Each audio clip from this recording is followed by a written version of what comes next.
하나님의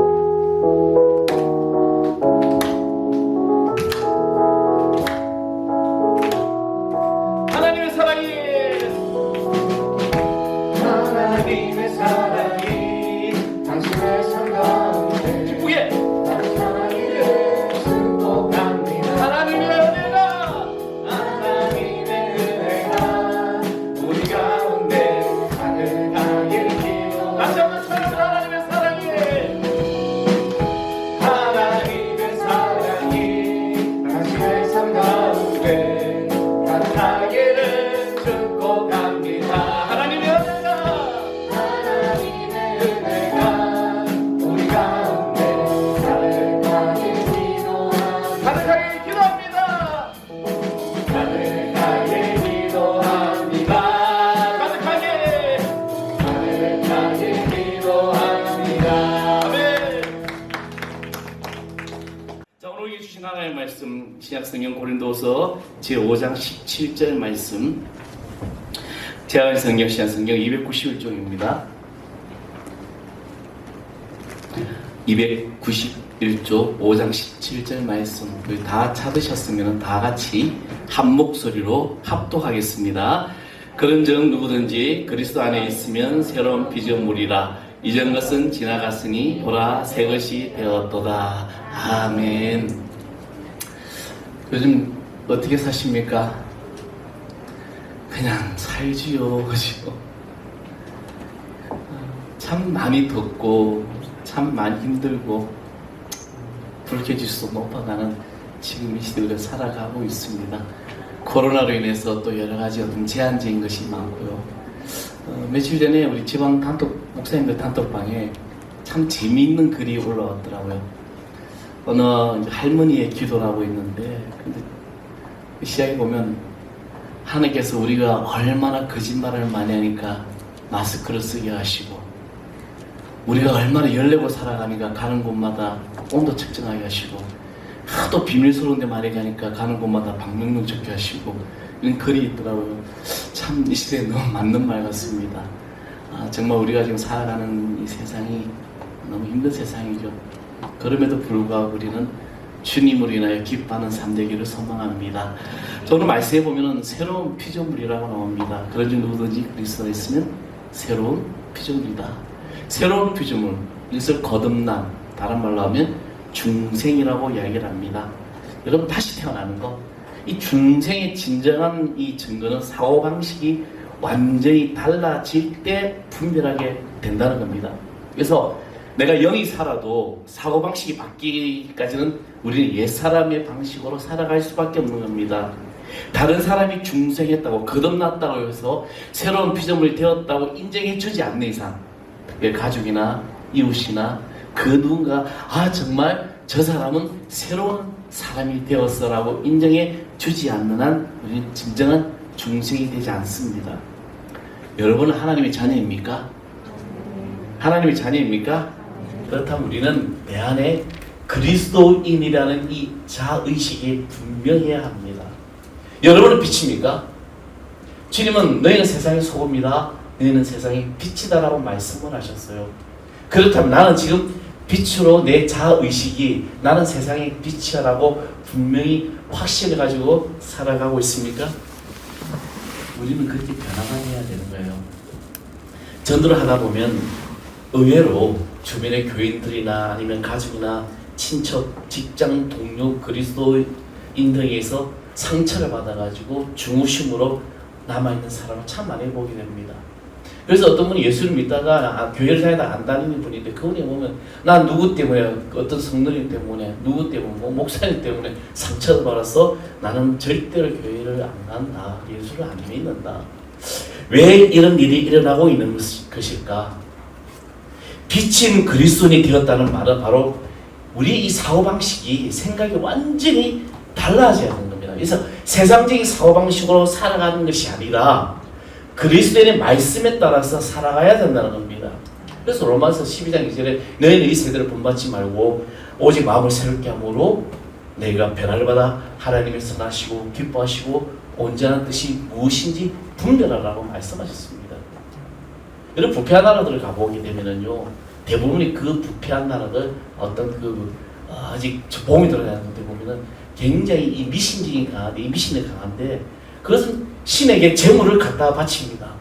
선악을 떠나서 복을 비는 것입니다. 곧 신에게 내가 뇌물을 쓰는 것이는 쓴다는 것이죠. 그래서 신이 이 뇌물을 받음으로 사람들이 뇌물을 받는 것에 대해서 어떤 이상하게 여기지 않는다는 겁니다. 이 나라에서 뇌물이 옳으냐 그러냐 그것은 큰 문제가 아니에요. 그런 것을 따지는 사람은 인정머리가 없는 사람이죠. 뇌물을 내가 주느냐 안 주느냐가 문제지 이것을 주는 게 옳으냐 주지 않는 게 옳으냐 이것을 따지는 사람 아무도 없다는 것입니다. 그래서 이 뇌물의 효과가 크다는 거죠. 그런데 하나님의 말씀 구약성경 신명기 10장 17절에 보면 하나님은 뇌물을 받지 아니하신 하나님이라고 분명하게 말씀하셨습니다. 하나님은 뇌물을 받을 필요가 없는 거예요. 왜? 이 천지 주인 하나님이시기 때문입니다. 불교는 은밀한 의미에서 이 선악의 구분이 없습니다. 깨달음의 경지에 가보면 다 같은 것이라고 말을 하고 있습니다. 그래서 도를 끼친 사람들에게는 때때로는 윤리적으로 이탈한 행동을 해도 오히려 더 심오하게 보아지는 것이죠. 힌두교에도 더러움과 청결함 차이가 없습니다. 도를 끼치는 그 도사들의 옷을 다 벗고 자신의 오물을 막 기어 부어도 그런 장면이 있어도 이 더러움이 영이 지배하고 있음에도 불구하고 구분이 없는 거죠. 그러나 신명기 23장 12절 14절의 말씀에 보면 우리는 정결해야 되고 우리의 모든 것이 분명해야 된다고 말씀하고 있습니다. 왜냐하면 하나님은 거룩하시기 때문입니다. 아멘. 하나님이 거룩하시기 때문에 우리도 거룩한 거예요. 오늘 한국 기독교인들이 빠져있는 이 딜레마가 뭐냐, 이 사고방식이 변화가 일어나야 된다는 겁니다. 많은 성도들이 어떤 자기 영혼의 구원을 받은지 모르겠지만 그 마음과 생각이 여전히 세상 가운데 살아가고 있는 것이죠. 그래서 십자가의 능력은 십자가의 정신이 그 사람을 만드는 거예요. 내 안에 십자가의 능력이 있다면 내 안에 십자가의 정신이 살아있는 겁니다. 그렇다면 오늘 본문에 이 새로운 피조물된 나의 삶은 어떠한 삶을 살아가야 될까? 먼저 우리는 다른 사람들을 축복하고 사랑하며 베푸는 삶을 살아야 된다는 겁니다. 여러분 공부 잘해서 공부에서 남주냐는 말이 있습니다. 우리 어릴 때 많은 이야기 듣잖아요. 선생님이 항상 하는 이야기가 공부에서 남주냐 그렇게 얘기를 하죠. 공부에서 너 잘 되게 해야지. 근데 김동호 목사님이 뭐라고 했냐면 공부에서 남주자는 거죠. 내가 열심히 공부해서 내가 훌륭한 과학자가 되고 내가 어떤 인문학적으로 성공해서 상처받고 외로운 사람들 과학 문명의 어떤 그런 발달함으로 다른 사람들에게 이득을 줄 수 있는 것, 이것이 바로 공부에서 남주자는 겁니다. 우리는 너무나도 개인주의적인 삶을 살아가고 있습니다. 근데 이 삶이 아이들한테도 동일하게 있다는 거죠. 부모가 내 자식, 내 가족밖에 모르니까 아이도 그것밖에 모르는 거예요. 그런데 저도 들은 이야기입니다. 어떤 아이가 친구 집에 놀러 갔어요. 근데 그 집에 본죽 먹고 난 플라스틱 그릇 있잖아요. 그거를 가지고 이제 과일을 담았는지 뭘 담았는지 몰라요. 참 재활용 하니까 얼마나 좋습니까? 우리 집에도 재활용 엄청 많이 하거든요. 남의 쓰던 거 줘가지고 잘 쓰고 잘 고쳐 쓰고 우리 교회 식탁 누가 버린 거 다 리폼해가지고 쓰고 있고 그 카페는 다 그렇게 만들잖아요. 근데 이 아이가 친구 집에 놀러 왔던 아이가 집에 가서 그 집에 그 본죽 그릇 쓰던 거 썼다고 해서 가난하다 못 산다 이렇게 이야기를 해버린 거죠. 이 소문이 나가지고 아이가 상처를 받게 됩니다. 우리는 지금 바로 제대로 된 교육을 하지 못하고 있는 거죠. 우리는 다른 사람들 축복하고 사랑하며 베푸는 삶을 살아야 됩니다. 이게 그리스도인의 정신이에요. 오늘 이것이 바로 피조물된 나의 삶이 사고방식이 바뀌어야 된다는 겁니다. 우리는 말 한마디 하더라도 이 말이 저 사람의 상처를 주는지 안 주는지 생각하고 해야 되는 거예요. 왜? 나는 빛의 자리이기 때문에. 또 하나 우리는 의의 승리를 믿어야 합니다. 이런데 오늘 박성수 회장님 그분이 동대문에서 이제 첫 옷가게를 시작할 때 500만 원 대출 받으러 시작했는데, 근데 이분이 이제 사업이 성공 지금도 엄청나잖아요. 그룹 자산이 굉장히 큽니다. 그래서 이제 어느 날 세무서에서 세금 신고를 적게 하라니까 또 그 말대로 세무 신고 적게 했더니 세무 사찰이 나오더라는 겁니다. 또 건물을 구입해서 용도 변경을 신청했더니 인사를 하라는 거죠. 그래서 목사님이 박성수 회장님이 열심히 인사를 했대. 안녕하세요 한생 안녕하세요 인사를 했는데 그 인사가 아니더라는 거죠. 그러면서 갑자기 허가를 안 해주더라는 겁니다. 오늘 우리가 만연한 세상에 기독교인으로서 우리가 정말 어떻게 살아가느냐. 근데 세무사장 들어왔는데 세무서에서 이런도 그러면 아무 허점도 찾을 수가 없다는 것이죠. 너무나도 철저하게 낼 것 다 내고 있었기 때문에. 많은 그리스도인들이 사고방식이 거듭나지 않았기 때문에 비리에 휩쓸고 있습니다. 여러분, 원에서 무너진 성수교회와 삼풍백화점 이 사건에도 너무나 안타까운 것은 기독교인들이 많이 개입되어 있다는 거예요. 성도들은 자신의 삶의 현장에서 하나님의 음성을 듣게 되어 있습니다. 그렇잖아요. 여러분 성령은 여러분에게 계속해서 말씀하시는 거죠. 내 자아와 내 생각을 계속해서 말씀하고 계시는 거예요. 근데 우리가 이 길을 막아버리고 있다는 겁니다. 하나님께서는 그들에게 정직하라고 말씀하지 않았을까요? 그러나 안타깝게도 많은 기독교인들은 어떻게 하나님의 말씀대로 살아요? 내가 욕심을 좀 부려야 되고 내가 더 잘 해야 되는데 조금씩 눈 감아 주셔도 되는데 아니에요. 우리는 내가 좀 손해보고 내가 좀 양보하더라도 우리의 하나님 그 의의 사랑은 분명히 승리한다 믿으시기 바랍니다. 이것이 그리스도의 삶이 되는 거죠. 만약에 무너진 성수대교와 삼풍백화점에 정말 자신의 가족이 깔려 있다면 그런 말을 할 수 있을까? 예수 믿는 사람만 주님 말씀대로 살아도 이 세상의 사람들은 부정을 저지르기 어렵다는 겁니다. 대한민국 국회의원이 50% 이상 기독교인입니다. 그런데 안타까운 건 이 국회의원들 하는 어떤 정치 보면은 정말 안타까운 일이 너무 많아요. 그들이 정말 진정한 그리스도인으로 살아간다면 이런 일이 일어날까? 또 하나는 죄에 대한 경각심을 가져야 됩니다. 죄는 우리 삶 가운데 너무나도 많은 부분에 개입되고 있어요. 아침 눈을 뜨고 저녁에 눈을 감는 그 순간까지도 우리는 늘 죄 가운데 살아가는 것이죠. 근데 이 죄가 크든 작든 그것이 중요한 게 아니에요. 내가 뭐 살인해서 큰 죄다 아니면 내가 거짓말해서 작은 죄다 아니에요. 죄는 모든 것이 다 똑같은 죄입니다. 이 죄에 대해서 우리는 경각심을 가지고 살아가야 되는 거예요. 항상 성령이 나에게 말씀하시는 이 죄, 내가 불평하고 내가 원망하고 내가 누군가를 비난하고 내 것만 챙기고 하는 모든 것들이 다 우리는 죄성에 들어가는 거죠. 제가 수요일에 말씀 시간 잠깐 했죠. 인간은 본질적으로 죄성을 가지고 태어난다. 그렇다면 이 죄에 대한 경각심을 우리는 늘 가지고 있어야 되는 거죠. 저는 어릴 때 참 그 국민학교라 그러잖아요. 어느 날 제가 마산 월영국민학교로 나왔어요. 근데 막 검색을 하다가 나는 깜짝 놀랐네. 황정민이가 나 국민학교 동창이요. 근데 우리 때만 해도 한 반에 60명씩 제가 1학년 때는 65명이 수업을 받았어요. 그러니까 막 얼마나 아이들이 많습니까? 근데 저희 집이 참 가난했어요. 우리 아버지 그 당시 학교 선생님 가난해 못해 치도도 못해요. 그런 가난한 거죠. 근데 그때 학교 문방구 딱 나왔는데 물총이 너무 갖고 싶은 거예요. 물총. 지금처럼 플라스틱 물총도 아닙니다. 대나무에 바늘구멍 나가지고 쏘는 대나무 물총. 너무 갖고 싶은데 그런데 학교 이제 수업 끝나고 나갈 때는 이 문방구 집은 완전히 난리가 내. 그렇잖아요. 막 하겠어. 근데 아줌마 둘밖에 없어. 가져가도 몰라. 그날 얼마나 제가 어릴 때 영적인 갈등을 정말 갖고 싶은 마음과 또 안 돼 그런 마음인데 제가 그걸 물총 하나 가지고 설정 놓으다가 딱 걸렸어요. 누구한테? 우리 형한테. 저는 그날 저녁에 우리 형한테 뒤지게 맞았습니다. 남의 것을 탐하는 거. 그 이후로 제가 남의 것을 절대 욕심내질 않아요. 그리고 근데 저희 형도 더 무서운 게 뭐냐면 아버지한테 이런다. 이 말이 더 무서워요.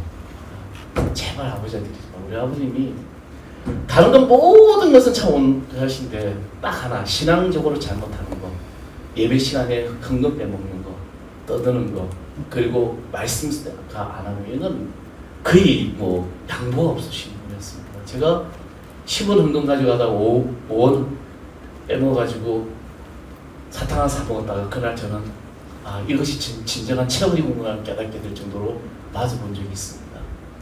아이들 신앙적으로 바로 가르치십시오. 물론 아이들 해주고 싶은 거 다 해주는 거 좋아요. 부모니까. 근데 다 필요 없어요. 자식 생각해볼 수는 없더라고. 요즘 제가 좀 느낍니다. 다 필요 없구나. 집에 들어오질 않아. 날마다 힘들어. 그죠? 그냥 신앙적으로 믿음대로 말씀대로 잘 양육하는 것이 바로 결국에는 남은 겁니다. 우리는 이 경각심을 잘못된 것, 하나님 말씀에 따라 살지 못한 죄라는 것을 분명히 가르쳐줘야 됩니다. 다음 정성과 성김의 사람이 되어야 됩니다. 우리는 직분에 대한 갈등, 시험, 명예, 다스리는 어떤 그런 권위, 이 모든 상징되는 것들, 여러분 내 명예나 이런 것들, 내 직분들 다 내려놓는 작업을 해야 되는 겁니다. 한 권사님이 예수를 믿지 않는 며느리를 맞았습니다. 시집을 왔으니 이제 열심히라도 예수를 신앙생활 하시도록 달렸어요. 그래서 주인님이 며느리를 데리고 교회를 간 거예요. 근데 며느리와 관계가 점점 나빠지기 시작하더니 결국에는 교회를 안 나오기 시작하고 아들과 이혼을 했습니다. 권사님은 왜 그 며느리를 전도하지 못했을까 이해할 수가 없는 거죠. 여러분 답을 아십니까? 저는요 많은 사람들을 보았습니다. 내가 내 삶이 예수 그리스도 안에서 본이 되지 않는데 왜 그 사람들이 강제적으로 믿게 하십니다. 내가 예수 믿는 사람으로서 우리는 주님 앞에 성김의 자세로 갈 때는 분명히 그 사람을 통해서 우리는 예수를 믿게 됩니다. 우리는 새로운 피조물입니다. 예수 그리스도 안에서 누구든 우리 새로운 피조물로 구조가 변화된 것이죠. 저는 오늘 본문 말씀 묵상하면서 한 단어가 딱 들어왔어요. 뭐냐면요, 그런즉 누구든지라는 이 단어가 그냥 제 마음을 확 꽂혀버렸어요. 특정한 사람, 어떤 정해진 사람만이 아니라 누구든지 예수 그리스도 안에 있으면 새로운 피조물이다. 아멘. 그래서 우리가 복음을 전할 때 저 사람을 통해서 하나님께 새로운 피조물로 변화시킬 수 있다는 겁니다. 이 놀라운 일들 우리는 예수 그리스도의 자녀로서 할 수 있는 겁니다. 완전히 재생산된 거예요. 내가 예수 믿는 사람은 재생산 바뀌었다는 거. 여러분 이것을 우리는 믿으시고 내 사고방식 자체가, 생각 자체가 새로운 삶의 능력을 여러분 믿으십시오. 내 삶이 바뀔 때 하나님 여러분 권세가 나타나는 거죠. 조금 손해보세요. 조금 양보하셔도 돼요. 왜? 하나님께서 다 책임져 주십니다. 제가 손재주가 좀 있다 보니까 지금 목사님들이 도움을 많이 요청해요. 그래서 어떤 때 몸이 너무 힘든데 그때 가서 또 해줘요. 내가 할 수 있는 일이 있으니까. 그래서 돈이 많은 대형교가 돼가지고 물질을 줄 수는 없지만 이 할 수 있는 것 가서 열심히 봉사를 해주거든요. 그것이 바로 그리스도의 사역입니다. 우리가 이 거듭남의 새로운 피조물 된 삶이 된 거죠. 여러분 빛의 자님을 믿으시고 하나님 안에 주님 안에 이 한 달도 새로운 삶의 능력으로 승리하십시오. 아멘. 자녀들 믿음으로 양육하시고 기도로 양육하십시오. 또 여러분 삶의 가정, 직장, 사업도 모두에게 하나님께서 내가 그리스도의 삶으로 본을 보이는 삶을 살아갈 때 복된 역사가 분명히 나타날 줄 믿습니다. 기도하겠습니다. 아버지 하나님 감사합니다. 우리 가운데 오셔서 우리 이끄신 주님께서 우리와 함께 하시고 이제 8월 이 한 달 성령의 능력으로 새로운 삶의 능력으로 우리의 새로운 피조물로 살아가시는 저희들 되게 하여 주시옵소서. 아버지 언제나 주님 동행해 주시고 우리 성도들 오늘 여기 모인 예배하는 이 모든 가정들 자녀들 복된 역사가 나타나게 하여 주옵소서. 예수 그리스도의 이름으로 간절히 축복하고 기도합나이다. 아멘. 우리 다 일어나셔서 은혜 찬양 드리겠습니다.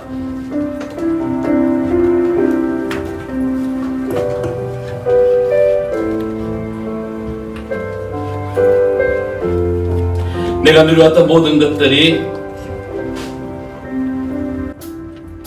내가 누려왔던 모든 것들이 내가 지나왔던 모든 시간이 내가 걸어왔던 모든 순간 당연한 것 아니라 은혜여 뜨고 아침 해가 뜨고 저녁에 노을 봄의 꽃향기와 은혜여 변하는 계절의 모든 순간 변하는 계절의 모든 순간이 당연한 것 아니라 은혜였소 모든 것이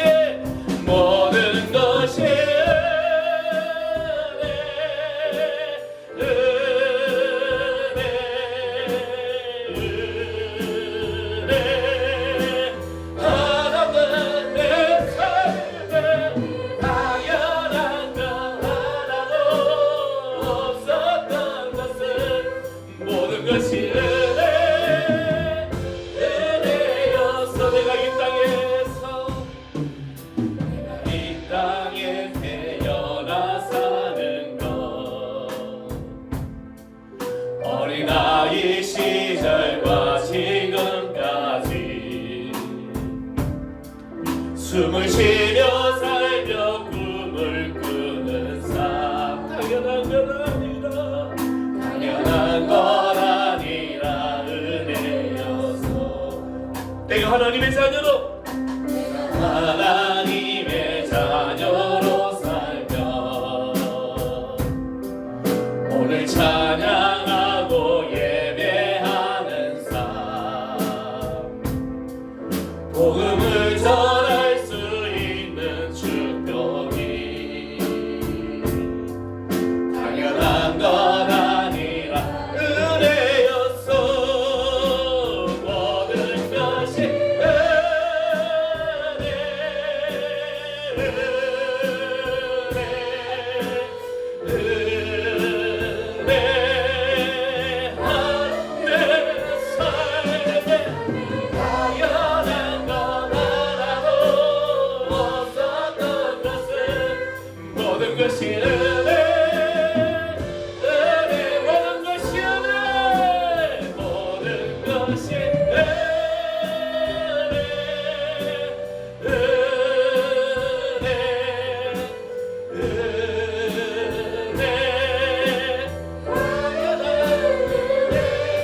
삶에 당연한 것 하나도 없었던 것은 모든 것이 은혜였어. 이제는 우리의 삶의 주인 되시고 우리를 이끌으신 우리 주 예수 그리스도의 은혜와 하나님 아버지의 그 크고도 놀라우신 사랑과 성령의 감화 교통하심이 8월 첫날을 시작하며 첫 주를 시작하며 모든 삶의 새로운 삶의 능력으로 결단하고 믿음으로 승리하기를 소망하는 여기임을 하나님의 귀한 권속들 위해 그들의 가정, 그들의 직장, 그들의 사업터와 특별히 우리 교회 아이들 위해 이제부터 영원토록 함께하기를 간절히 축원하옵나이다. 아멘.